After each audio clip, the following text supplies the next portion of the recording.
This week's videos all come to you from the ocean. I'm going to be covering a wide array of topics all around that central theme, with this video focusing on disturbing cases that happened on cruise ships. And today I'm bringing you 3 brand new stories and 1 bonus case from the Dark Case archive. But that's enough from me. Let's do it. Love ya.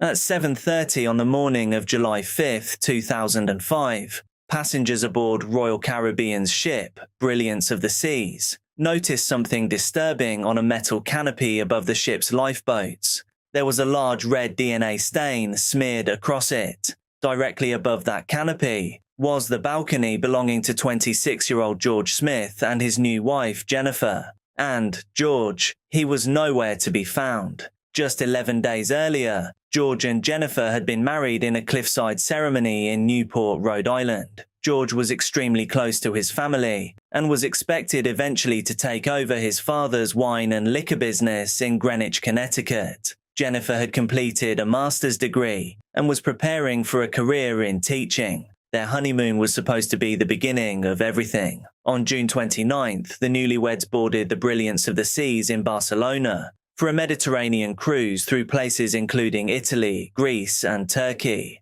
On July 4th, they explored Mykonos, one of George's favorite places, before returning to the ship for dinner. According to Jennifer, they toasted to their future. Around midnight, they headed to the casino. Security cameras captured both of them there, but for George, it would become his last known image. The couple had been drinking, and over the following hours they became separated. George continued socializing with 4 young men he had met aboard the ship: Josh Askin, Rusty Kaufman, Greg Rosenberg, and Zach Rosenberg. Their account was that shortly after 4 a.m., they brought an intoxicated George back to his cabin, helped him into bed, and then left. Jennifer was nowhere near him.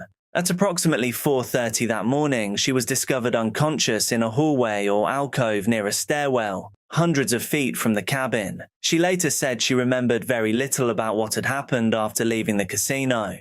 Around the same period, passengers staying beside George's cabin heard activity inside. One neighbor complained about loud partying and later described hearing what sounded like an argument on the balcony. Passengers on the opposite side reported noises resembling furniture being moved or objects striking the walls. Then came a heavy sound, and by morning, George had vanished. The physical evidence made the idea of a simple disappearance difficult for his family to accept. Small amounts of George's red DNA were found on bedding inside the cabin. A chair on the balcony had been positioned with its back towards the railing, and beneath the balcony was the much larger stain on the canopy. One teenage passenger photographed it before it was cleaned. She also believed she could see what looked like a handprint trailing towards its edge. Months later, forensic scientist Dr. Henry Lee inspected the ship and found biological material around the balcony and canopy area, which was turned over to the FBI.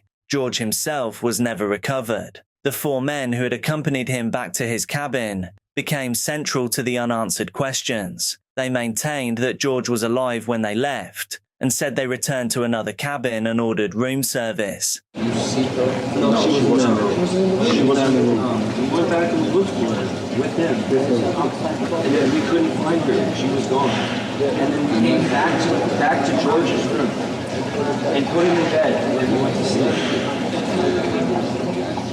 We closed the door, we never saw him. Never saw him again. End of story. Years later, an attorney working for George's family examined Royal Caribbean records and said he could find no record of that room service delivery. A lawyer representing Josh Askin argued that handwritten records could simply have been incomplete. There was something else too. A video made after George disappeared reportedly showed several of the men making deeply insensitive remarks about what had happened. One was heard saying, "I told you I was gangster." Lawyers representing the men maintained that their clients had done nothing wrong.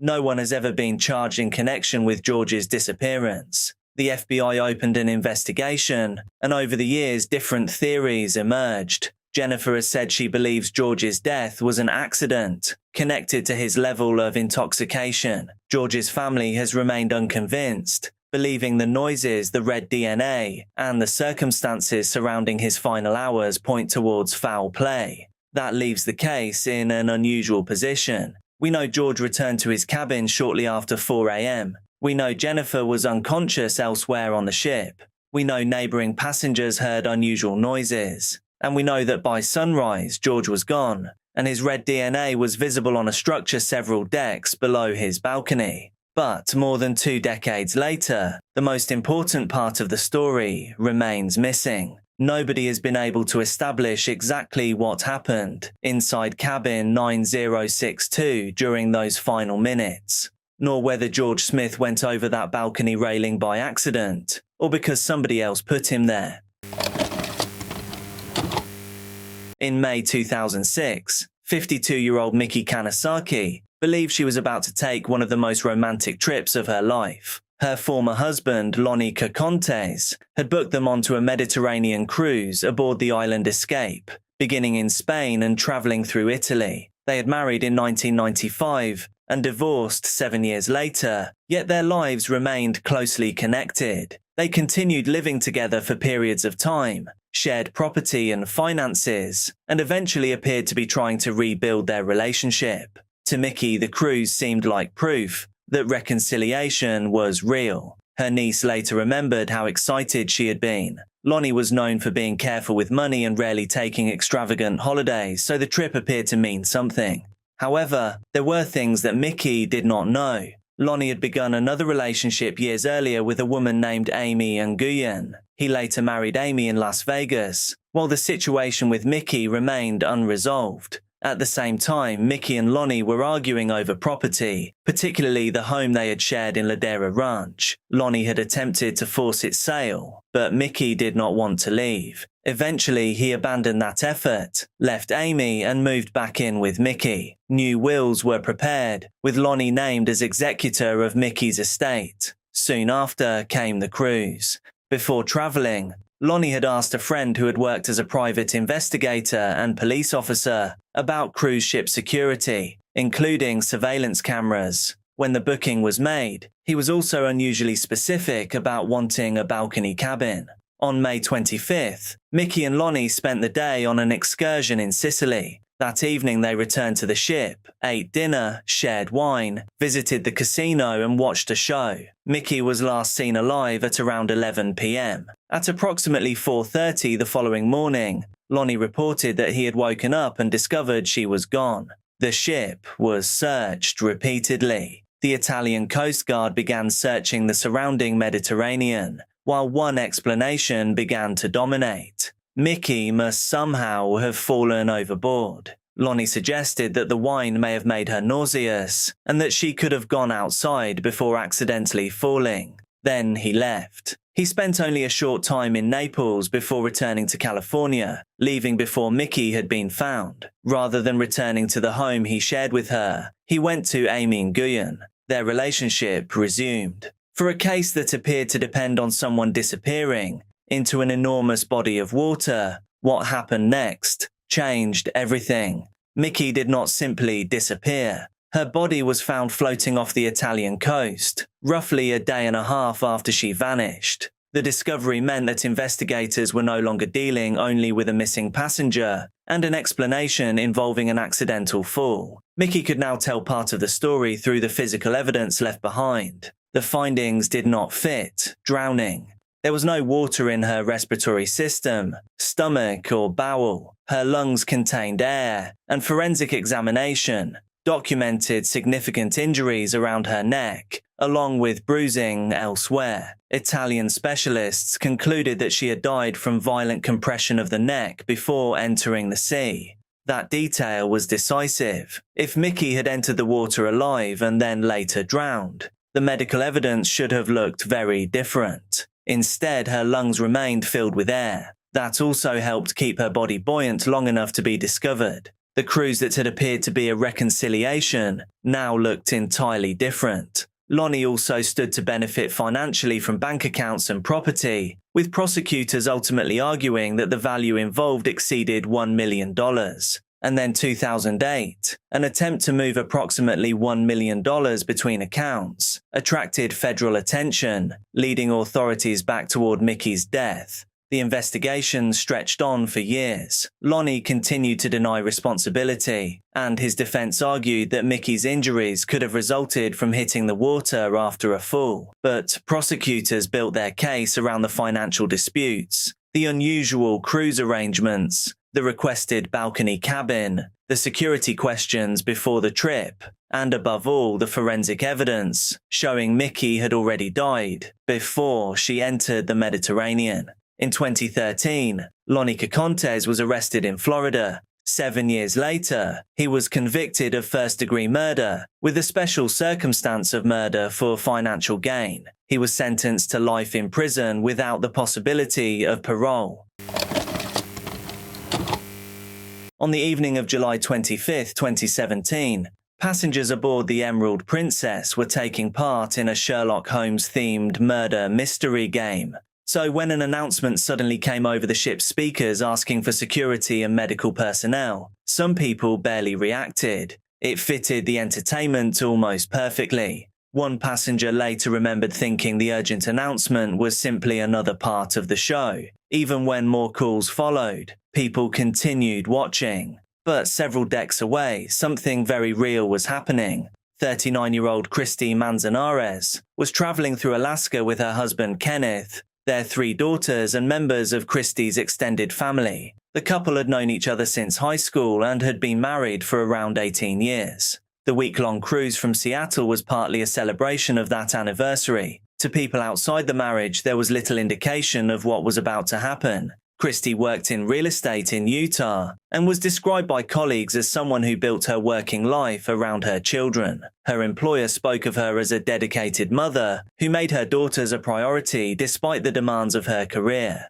But on the second evening of the cruise, tensions between Christy and Kenneth began building. The couple were inside their cabin with 2 of their daughters when an argument developed over Kenneth's behavior that evening. During the argument, Christy told him that she wanted a divorce. She also told Kenneth that when the Emerald Princess reached Juneau, she wanted him to leave the ship and travel home to Utah. Kenneth told the girls to leave. They went through to an adjoining cabin occupied by relatives. Only a few minutes passed before they heard their mother scream.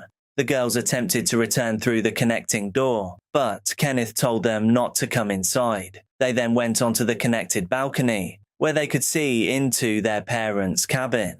What they witnessed removed any possibility that this was simply another marital argument. Kenneth was positioned over Christy on the bed, repeatedly striking her around the head. Other family members were quickly alerted. Christy's father and 2 brothers arrived at the cabin before ship security. By then, Christy was no longer responding. One of her brothers saw Kenneth begin dragging her towards the balcony. He grabbed Christy by the ankles and pulled her back into the room, preventing her from being taken any farther. Someone asked Kenneth what had happened. His answer became one of the most widely reported details of the entire case. He said that Christy would not stop laughing at me. At approximately 9 p.m., security and medical staff reached the cabin and attempted to save Christy. They were unsuccessful. She had suffered fatal blunt force injuries to her head and face. Kenneth had red DNA on his hands and clothing. The cabin itself showed obvious evidence of what had happened. He was restrained by ship security and held nearby. Elsewhere aboard the Emerald Princess, passengers were only gradually beginning to understand that the announcements they had heard during the murder mystery game had nothing to do with entertainment. One passenger described hearing screaming from elsewhere on the ship, and immediately knowing that it did not sound normal. Another encountered one of Christy's daughters, saying she was wrapped in a blanket and crying. The girl repeatedly asked for her mother, apparently still without a full understanding of what had happened inside the cabin. The ship, carrying approximately 3,400 passengers, was placed under restrictions while authorities responded. Its planned route was altered, and it traveled directly to Juneau, where investigators boarded. Because the incident had occurred in United States territorial waters, the FBI took control of the investigation. While Kenneth was being processed, he reportedly made another short statement saying, "My life is over." Christy's family was now facing something almost impossible to comprehend. They had boarded the Emerald Princess together for a holiday through Alaska. Within 2 days, Christy was gone. Her daughters had witnessed part of what happened, and their father was in custody. Kenneth initially faced a first-degree murder charge, but in February 2020, he pleaded guilty to second-degree murder and therefore accepting responsibility for causing Christy's death. In June 2021, he was sentenced to 30 years in federal prison without the possibility of parole, followed by 5 years of supervised release. He would barely begin serving that sentence. Just over a month later, on July 14, 2021, Kenneth Manzanares was found unresponsive inside an Alaska correctional facility. Attempts to revive him failed. Authorities said there were no indications of foul play.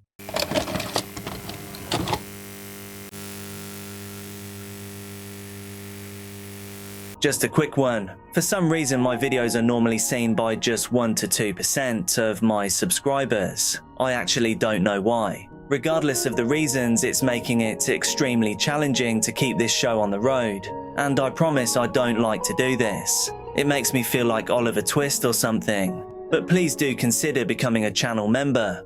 There are currently 343 of you, and I'm aiming for the crazy goal of 1,000 by the end of 2026. You get things like early access to videos, our behind-the-scenes podcast, and of course my eternal gratitude.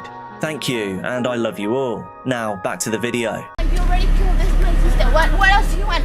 Now you want to kill my mom? That's what you want now? Isabella Rodriguez was born in 1975 in Colombia. Her parents, Eduardo and Elizabeth Rodriguez, wanted a better life for her and her sister. They moved the family to Florida in the 1990s, where they eventually obtained residency. They couldn't have asked for a better life growing up in the Sunshine State, and Isabella and sister Adriana thrived. Isabella got her US citizenship when she was 27 years old and got married to William Helman. The couple eventually divorced after 10 years together, but they stayed amicable. Isabella wasn't the kind to hold a grudge. In fact, she didn't have a bad word to say about anyone. She was a kind soul, one that just wanted her happily ever after.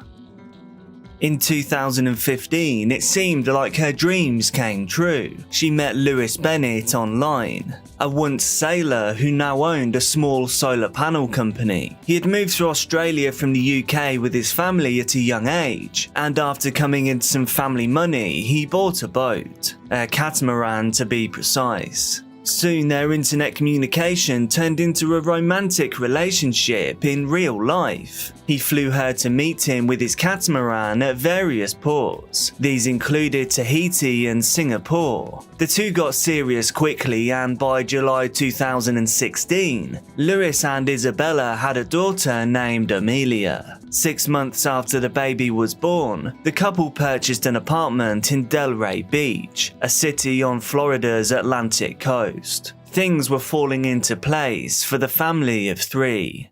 On April 30th, 2017, after leaving her 9-month-old daughter with her relatives, Isabella and Lewis went to St. Martin, a small Caribbean island. They'd planned the trip of a lifetime as their honeymoon, heading for Florida on a catamaran that Lewis had bought before he met Isabella. Over the next fortnight, they sailed through the British Virgin Islands, and then along the coast of Puerto Rico, before heading for Cuba. And this is where they spent most of their holiday. To anyone looking from the outside, they were a happy couple in love, all aboard the boat they'd named Surf Into Summer. It was turning out to be the summer of a lifetime, and after 2 weeks on the sea, the pair set sail for home. At about 5:30 p.m. on May the 14th, the catamaran departed from the Cuban resort of Varadero. 3 hours later, Isabella called her sister on her cell phone. She told her how she would be home the next day. She was excited to see her baby girl and ready to get home. Shortly after she'd called her sister, Lewis had Isabella take over control of the vessel. They took turns on the night watch, and Isabella was up this evening. This was the final leg of the trip, one that Isabella was happy to keep watch for. But surfing to summer never made it home, and neither did Isabella Helman. In the early morning hours, Lewis was awoken by a loud noise while the vessel was on the high seas. He climbed to the exterior of the boat and observed that the sails and rigging were loose. The helm of the vessel was unmanned, and his wife was nowhere to be seen. The boat was sinking quickly, so he quickly loaded the life raft with a suitcase, 2 duffel bags, a backpack, water, some rescue flares, a radio transmitter, buoys, food and silver coins. At 1 a.m, Lewis signalled a distress call from the life raft. He contacted the US Coast Guard in desperation. He was 26 nautical miles west of Case Documentaries in the Bahamas, upon the high seas and in international waters. He was alone. His ship was sinking. There had been some kind of collision, and worst of all, his wife was still missing. At around 4 a.m, a Coast Guard helicopter crew finally located the life raft. Lewis was safe and uninjured, but was sick with worry for his missing wife. Rescue swimmers managed to recover his backpack, which was unusually heavy. This was thanks to the 225 silver coins he grabbed before getting off the catamaran. The catamaran was found at dawn, floating upside down, but not yet sunk. Lewis was taken to Key West Island, which is the southernmost part of Florida. This is how Tina Saragaglia told me she's used to seeing her friend Isabella Helman smiling with her 9-month-old baby in her arms. I saw her before she left, and they were going to pick up a boat or something, and they have a little baby, and they are a nice couple. During his interview with investigators, Lewis said that he and his wife took turns on duty, and that it was Isabella's turn at the time of the accident. He was asleep in the stateroom, which is like the bedroom on a boat, but awoke to the fact that the ship seemed to have collided with something. He'd gone up on deck, but couldn't see his wife. He began calling out her name, but never got a response. His worry that part of the rigging was loose and could have pushed her overboard. He was an experienced sailor and knew this was very possible, and potentially very deadly. On May the 15th, the very same day, Isabella Helman was reported missing. A search and rescue operation was conducted from the water and the air. After 4 days of searching with no sign of the missing woman, the Coast Guard officially announced the end of the rescue operation. There was nothing more that they could do. Less than 24 hours after the search for Isabella had ended, Lewis Bennett requested a letter from the Coast Guard, stating that his wife was presumed dead. The mother of his child, his wife, his partner. He had seen her less than 5 days before, and yet he was so quick to give up hope. Authorities put his strange behaviour down to overwhelming grief, but it still struck them as rather strange. Lewis's request was denied simply because it was not within the Coast Guard's power to issue such a certificate. On May the 24th, Lewis told a television station that he was leaving for Cuba. There he planned to rent a boat and continue the search for his wife on his own. Apparently now he wasn't ready to give up on her just yet. 3 days later, he met Isabella's sister. He told her that he had just returned from Cuba. He said, "I met the authorities there and checked every hospital, but there is no sign of her. It is now 2 weeks since she has been missing, so I am not holding out much hope of seeing her." The next day, on May the 28th, Lewis came to the house where his wife's family lived to pick up their daughter, but Isabella's family did not want to give her up. Things turned sour, and during the disagreement, Isabella's sister repeatedly claimed that Lewis was to blame for Isabella's death. If you guys want me to be here with Amelia, with you guys, you've got to be better than this. You don't need clothes. You're not going to see her again. You killed my sister. You killed my sister. No, Vino. No, mi niña, no. Mommy. Mi niña, no. He killed my sister. Your sister's dead? Yeah, he killed my sister. How did your sister die? Yeah, he killed my sister. Have you seen the news? No, how did your sister die? She disappeared. She disappeared. Look at the news. He's being investigated. Oh, is she the one from Bahamas? Yeah. Can you stop her touching the baby, please? Look what you're doing. This is not me. Give me her stuff. Yes, Then you. make like You're my sister. We already know. We already know. You're getting investigated. obviously, but there's nothing to investigate. You already killed my sister. What else do you want? Now you want to kill my mom? That's what you want now? That's what you want now? I'm trying to make this easier Your so parents don't even know about this because of course they know. they don't know. With the help of the police, Bennett was able to take his daughter, but this event did raise eyebrows. His quiet demeanour and strange behaviour after his wife's disappearance was rousing suspicion not only from Isabella's family, but also from the police. On May the 30th, Bennett was called in for an interview with the police. During this interview, he denied all allegations of involvement in his wife's disappearance. According to him, he and Isabella had planned a beautiful life together. They were a picture-perfect family. Isabella was his future and he looked forward to living that with her. But now he was alone and their daughter would grow up without a mother. Police were skeptical. While Lewis painted a picture of a happy family life, those close to Isabella had painted a very different picture. Arguments between Isabella and Lewis had become frequent after the birth of their child. The couple's neighbours also testified to this. The two were always bickering. Isabella shared with loved ones that Lewis insisted on moving to Australia, while Isabella didn't want to leave the United States. They couldn't seem to find the happy middle ground, and the honeymoon was supposed to help them do that. As the investigation into Isabella's disappearance continued, police were also looking into Lewis for a seemingly unrelated crime. A year earlier, Bennett had served as a first mate on a yacht. The captain of that yacht had a stash of 617 collectible silver and gold coins worth about $100,000. One day, while the yacht was docked in the Caribbean with no one on board, someone broke in. They didn't steal much. Only the 617 collectible silver and gold coins.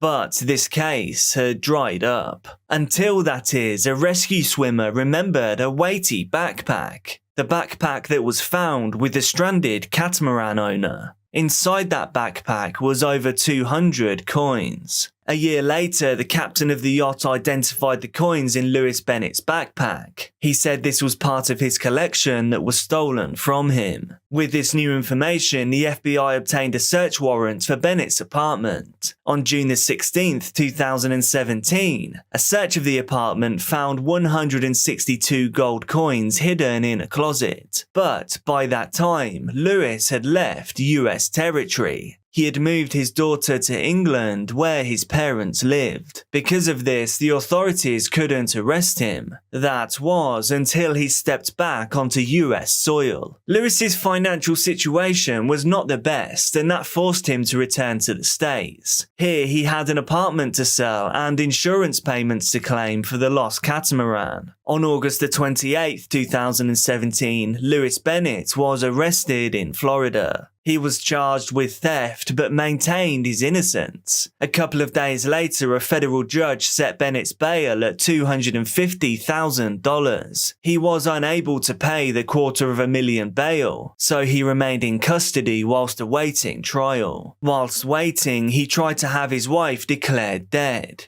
This would have allowed him to sell their joint property and access the funds in her bank accounts. But twice, the judge refused.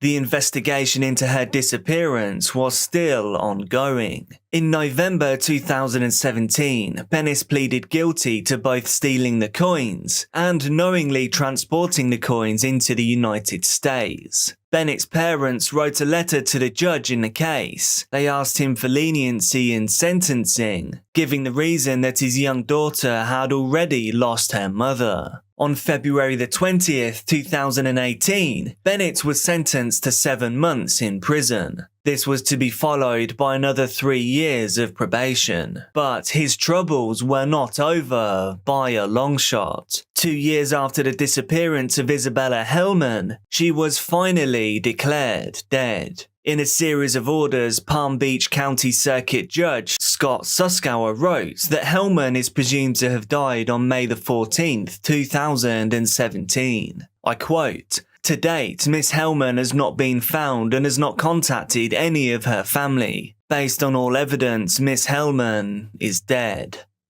On the same day that the sentence in the stolen coins case was announced, Lewis Bennett was charged with second-degree murder. Whilst the investigation into the coins was ongoing, the police were still intent on finding out what happened to Isabella. The theory was that he had intentionally caused the catamaran in which he and Isabella were travelling in to crash. Investigators argued that Bennett wanted to inherit his wife's fortune. This was in order to pay off his own debts, and then to take their young daughter Amelia to live in Australia.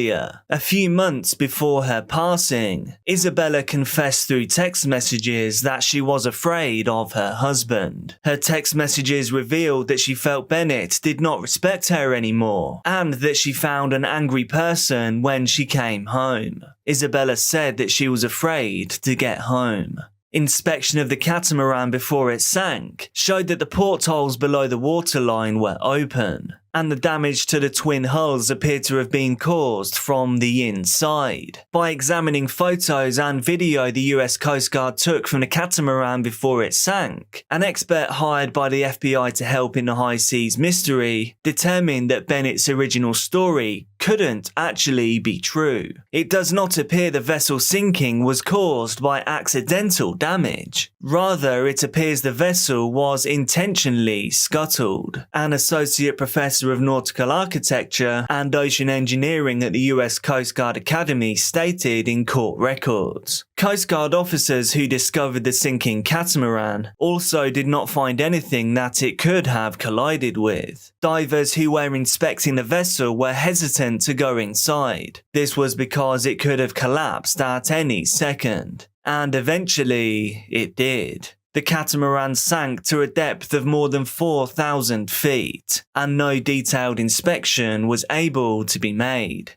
In November 2019, a plea deal resulted in Bennett being charged with manslaughter. Therefore, the second-degree murder charge was dropped. While he could have faced a life sentence for second-degree murder, the deal now gave him a maximum sentence of just 8 years in prison. A document signed by Bennett and filed by the prosecutor with the court said he did not remember whether he was looking for or calling for his wife when he discovered that she was missing. He did not fire flares or search for his wife on a catamaran or in the water. Bennett did not immediately ask for help. Instead, he loaded everything he needed and some valuables into a life raft, and then attempted to stage a collision that caused the catamaran to flood, and then left the vessel on the life raft himself, without his wife.